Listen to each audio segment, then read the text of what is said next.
जो मुमताज़ महल थी उनका पूरा नाम तर्जुमत बानो बेगम था और वह अपने 14वें बच्चे को जन्म देते हुए उनकी मृत्यु हो गई थी।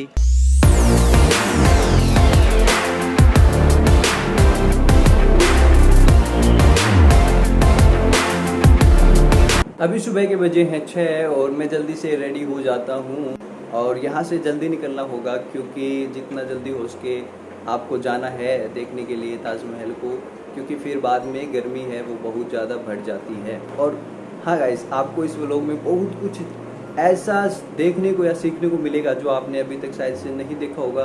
कुछ ऐसे फैक्ट और कुछ ऐसी रोचक बातें जो कि मैं आज इस व्लॉग में आपको बताने वाला हूँ, कवर करने वाला हूँ। तो गाइज मैं हो चुका हूँ फुल रेडी और यहाँ से निकलने वाले हैं। अभी चेकआउट करते हैं और निकलते हैं जल्दी से। मैं बहुत एक्साइटेड हूँ आगरा ताजमहल को देखने के लिए, क्योंकि हमने अब तक बचपन में सुना था कि ताजमहल ऐसा है, उसकी कहानियाँ सुनी है, प्यार की एक ऐसी मिसाल है दुनिया में कहीं देखने को नहीं मिले। और आप यहाँ कैसे स्टे कर सकते हैं, कितना क्या आपका खर्च होगा, वो भी मैं इस वीडियो में कवर करने वाला हूँ। आप आगरा आना चाहें तो बाई बस, ट्रेन और एरोप्लेन से आ सकते हैं। और मुझे होटल से ताजमहल जाना था तो मैंने ऑटो लिया। इसमें मुझे होटल से ताजमहल जाना था और वापस आना था और साथ ही में मुझे सेम डे यहाँ से निकलना था, तो मैंने बस स्टैंड तक का भी फिक्स कर लिया था। अगर आप अकेले आते हैं तो आप ओला की तरफ से बाइक भी ले सकते हैं। मैं वेस्ट गेट से एंट्री कर रहा था तो आप देख सकते हैं सुबह 7:15 के आसपास कितना रश था।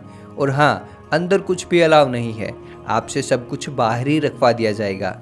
आप सिर्फ अपना मोबाइल और वॉलेट ले जा सकते हैं। तो हमने एंट्री की है इस गेट से, आप देख रहे हैं ये है वेस्ट गेट, जहाँ से जो राजा लोग हुआ करते थे उनकी एंट्री ईस्ट गेट से होती थी और जो वीआईपी लोग होते थे जहाँ से हम आए इस साइड से वेस्ट गेट, इस पे एंट्री होती थी। और ये है साउथ गेट जहाँ से आम लोग हैं वो रहते हैं इस साइड। और गाइस ये है रॉयल गेट जहाँ से आगरा जो ताजमहल है वहाँ जाने के लिए मेन गेट यही है, जहाँ से 300 मीटर की दूरी है।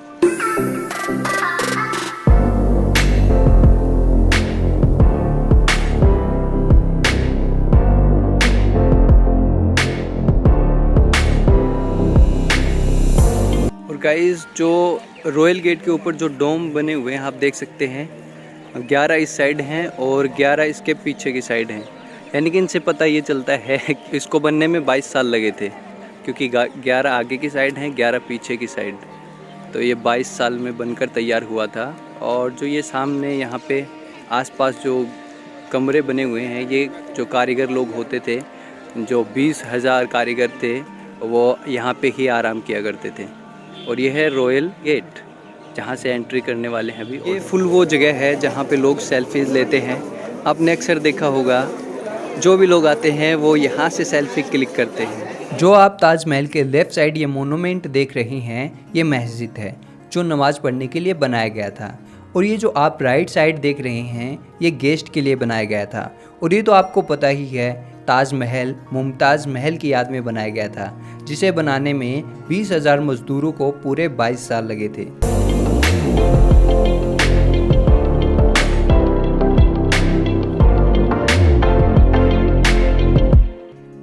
और यहाँ पर जो 16 हैं वह गार्डन बने हुए हैं और जो फाउंटेन आप देख रहे हैं मेरे पीछे वो 53 फाउंटेन हैं। तो इससे पता ये चलता है कि ये 1653 में फुल जो ताजमहल है वो बनकर तैयार हो गया था। तो गाइज़ हमें मिले हैं एक सब्सक्राइब सर और इनसे मिलिए और ये आपको बताएंगे आपको क्या करना है। राम राम जी, मैं हूँ आपका बड़ा वीर सागवान और मेरा भाई बहुत अच्छा है, तो इनके चैनल को सब्सक्राइब करना सारे। और काफ़ी मस्ती करी मैंने इनके साथ। ये पर्सन है वीर सागवान।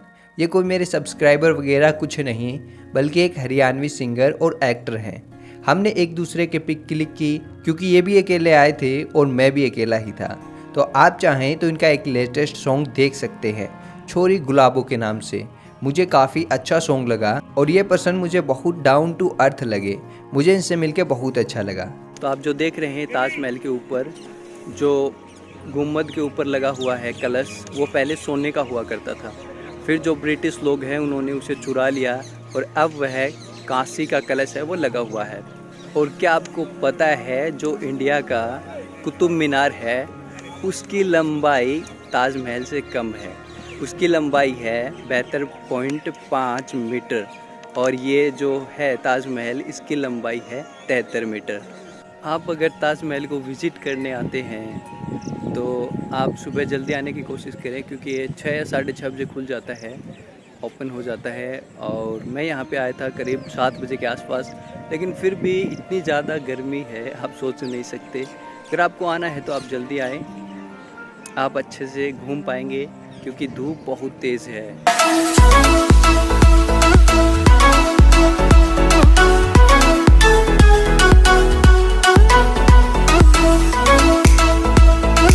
जो मेरे पीछे है रॉयल गेट, आप देख सकते हैं, वहाँ से एंट्री होती है ताजमहल के लिए। और ये मेरे पीछे है ताजमहल के लेफ़्ट साइड का व्यू, आप देख सकते हैं।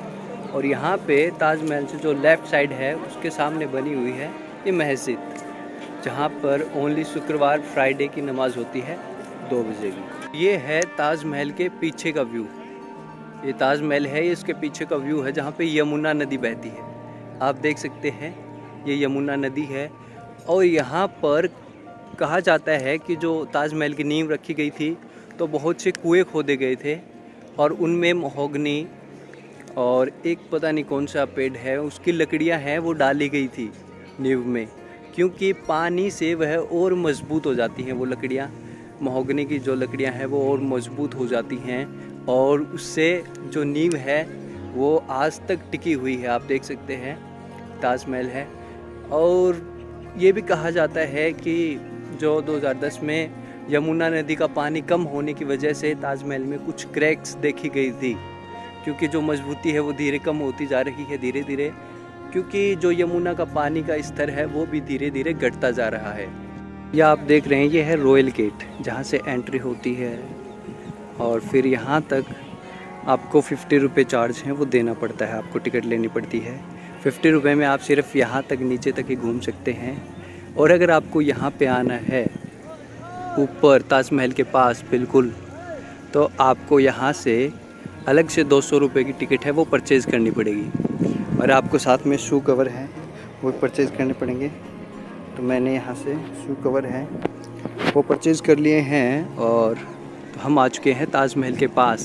ताजमहल की पास से सुंदरता का अंदाज़ा आप इस बात से लगा सकते हैं, एक तो ये सफ़ेद संगमरमर से बना हुआ है और संगमरमर के अंदर जो अनमोल रत्न यूज़ हुए हैं जैसे Z, crystal, lapis Leslie, turquoise, jasper, sapphire, carnelian और कुल मिलाकर ऐसे 28 बेशकीमती रत्नों को वर्ल्ड के अलग अलग देशों से लाया गया था। जो ताजमहल पे कलाकृति हुई है वो तो शायद ही दुनिया के किसी मोन्यूमेंट पे हुई हो।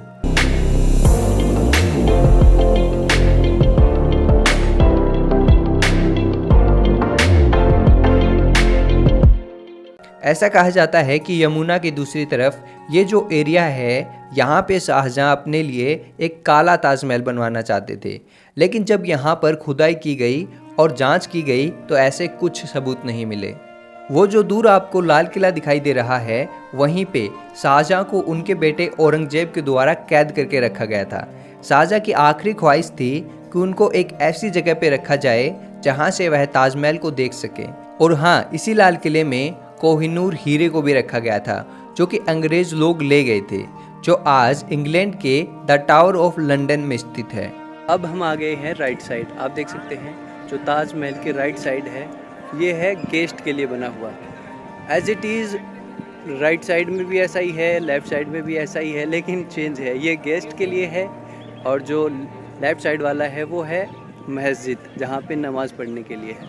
लेकिन है सेम एज इट इज़, ऐसी ही कलाकृति इसमें है और सेम ऐसी ही उसमें बनी हुई है।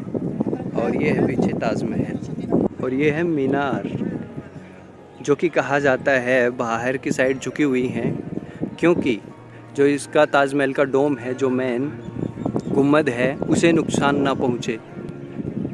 अगर ये भूकंप वगैरह की वजह से कभी गिरता भी है तो जो मेन ताजमहल की इमारत है इसे कोई नुकसान ना हो, इसलिए इनको बाहर की साइड झुकाया गया है।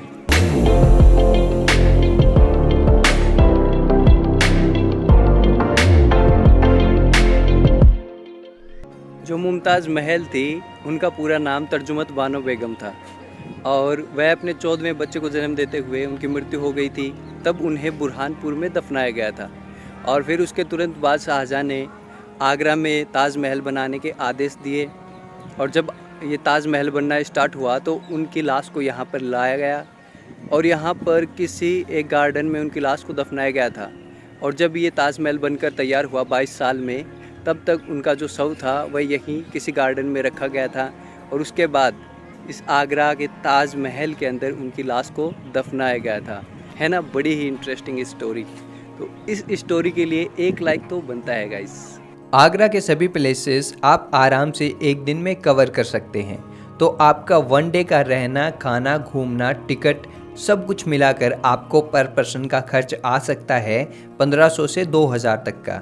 आई होप कि गाइस आपको मेरा ये व्लॉग बहुत ही अच्छा लगा होगा और ऐसा कुछ आपको नया सीखने को भी मिला होगा। तो मैं मिलता हूँ आपको किसी नेक्स्ट व्लॉग के साथ।